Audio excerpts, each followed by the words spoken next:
Здравствуйте, друзья! Возвращаясь к теме интервью данного 7 февраля 2024 года Путиным Карлсону, стоит отметить, что резонанс, вызванный этим интервью, серьезнейшим образом встревожил Путина. Эта тревожность стала настолько серьезной, что Путин, почувствовав неладное, решил сделать по поводу этого своего интервью ремарки в виде беседы с журналистом Павлом Зарубиным.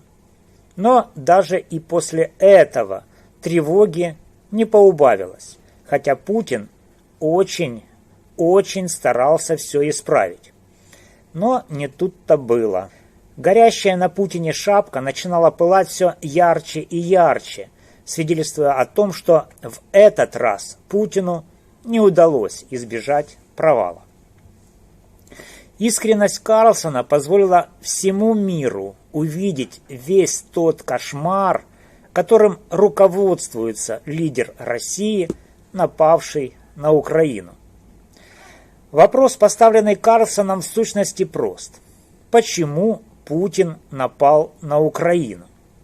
Из длинных диалогов Путина в ходе интервью Карлсону выходит, что он это сделал, поскольку испугался ядерной угрозы, исходящей от вероятного членства Украины в НАТО.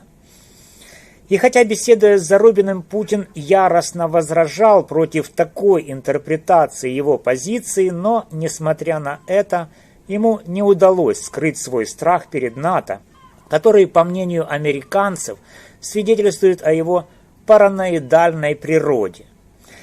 И в этом вопросе, то есть в вопросе расширения НАТО на восток, и кроется то, что Путин старательно скрывает не только от окружающих, но, по всей видимости, и от самого себя. Что ж, разоблачение Путина – святое дело, и в этом деле, друзья, не стоит колебаться.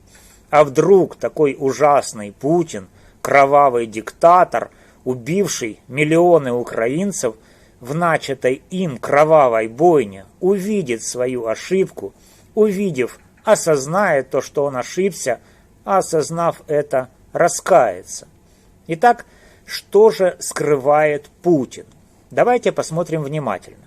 Смотрите, Путин в интервью Карлсону говорит, что его, вернее не его, а его предшественников, имеется в виду Горбачева и Ельцина, а потом и его самого обманули.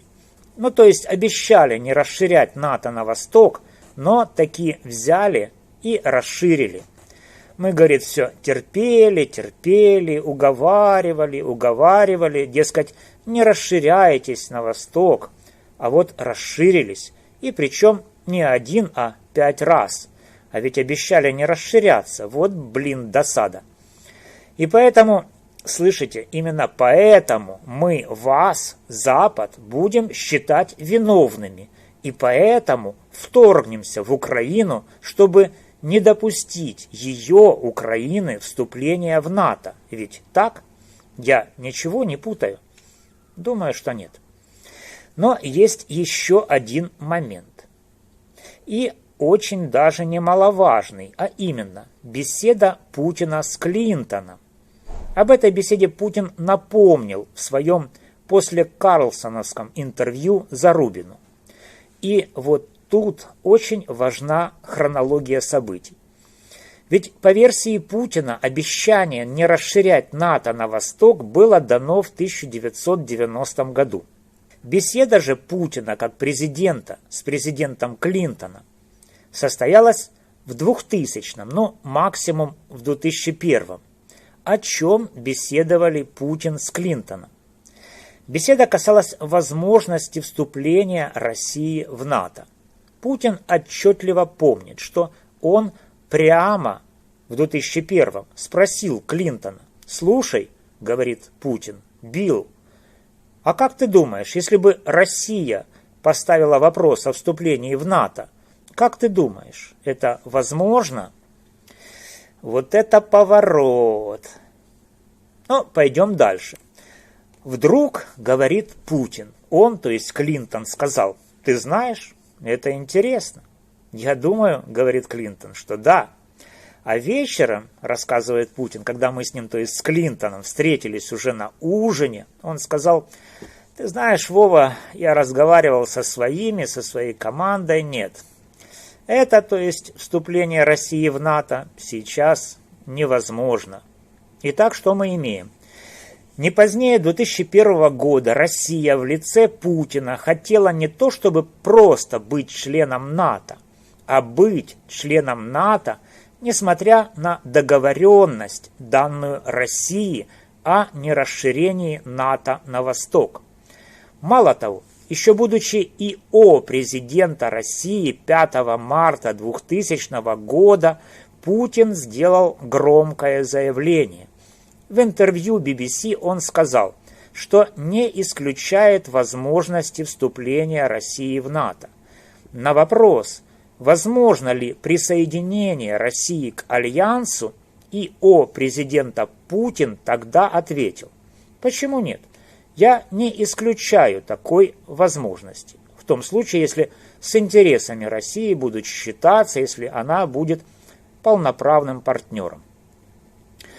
А еще немногим ранее, за 3 недели до 5 марта 2000 года, Путин, согласившись принять генсека НАТО Джорджа Робертсона, договорился восстановить контакты между Россией и НАТО в полном объеме и считать друг друга стратегическими партнерами. Тогда Путин произнес ключевую фразу: «Россия готова к сотрудничеству с НАТО». А 5 марта 2000 добавил: вплоть до вступления в Альянс. Как все это расценивать? Это однозначно можно расценивать как то, что Россия в лице Путина, заявив в 2000 и в 2001 году о своем желании быть принятой в НАТО, тем самым заявила о том, что она не считает, что обязательство о нерасширении НАТО на восток является таким, которое следует соблюдать. Ну, например, лично я это так и воспринял. Ведь если Путин сам просился в НАТО и тем самым сам хотел расширить НАТО на восток, то это означает, что он не против этого самого расширения НАТО на восток. Ведь вхождение России в НАТО, о котором так мечтал Путин, это и есть самое, что ни на есть расширение НАТО, и причем не куда-то, а именно на восток. О чем речь? Какие такие нарушения обязательств по поводу нерасширения НАТО на восток хочет теперь в 2022 и в 2024 предъявить НАТО Путин? Что это, как говорят, за гнилая предъява? Путин сам не считает нужным соблюдать обязательства нерасширения НАТО, а требует этого от других, и в частности от Украины. И за это он еще и на нее, то есть на Украину, напал. Ну, клоун, ну, капец. Или Путин уже не помнит событий новейшей истории, происшедших в 2000 и 2001, а всем рассказывает о том, как что-то там происходило в Средневековье и, в частности, в 862 году и в 17 веке. Блин, Вова, очнись!